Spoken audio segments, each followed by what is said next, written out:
ಸರೋಜಾದೇವಿ ಅವರೊಂದಿಗೆ as an artist ಅವರು ತುಂಬ ನಮ್ಮೆಲ್ಲರಿಗೂ ಅವರು ಇನ್ಸ್ಪಿರೇಷನು ಸ್ಫೂರ್ತಿಯಾಗಿದ್ದರು. ಹಾಗೆಯೇ ಅಂಬರೀಷ್ ಅವ್ರಿಗೆ ಈ ಒಂದು ಕಲಾವಿದರ ಭವನ ಕಟ್ಟುವಾಗ ತುಂಬಾ ಅವರ ಒಂದು ಸಪೋರ್ಟ್, ಎಂಕರೇಜ್ಮೆಂಟ್ ಆ್ಯಂಡ್ ಬ್ಲೆಸ್ಸಿಂಗ್ಸ್ ಇತ್ತು. ಅವರು ಅಂಬರೀಷ್ಗೆ ಅತಿ ದೊಡ್ಡ ವೆಲ್ ವಿಷರ್ ಅಂತಲೇ ಹೇಳಬೇಕು. ಹಾಗೆ ನಮ್ಮ ಕುಟುಂಬದ ಜೊತೆಯಲ್ಲಿ ಅವರು ಅಂಬರೀಷ್ ಅವರು ಕಾಲವಾದ ನಂತರವೂ ನನಗೆ ಒಂದು ಶಕ್ತಿಯಾಗಿ ನಿಂತಿದ್ದರು ಸರೋಜಮ್ಮನವರು. ಅವರ ಒಂದು ಶ್ರದ್ಧಾಂಜಲಿ ಕಾರ್ಯಕ್ರಮ ಅಂಬರೀಷ್ ಅವರ ಈ ಒಂದು ನಮ್ಮ ಕಲಾವಿದರ ಸಂಘದ ರಾಜ್ ಭವನ್ ಆ್ಯಂಡ್ ಅಂಬರೀಷ್ ಆಡಿಟೋರಿಯಮಲ್ಲಿ ನಡೆದಿದ್ದು ನನಗೆ ತುಂಬ ಒಂದು ಸಂತೋಷದ ವಿಷಯ.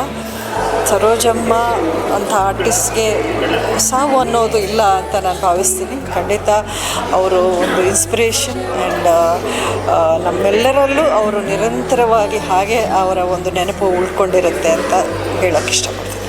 Thank you.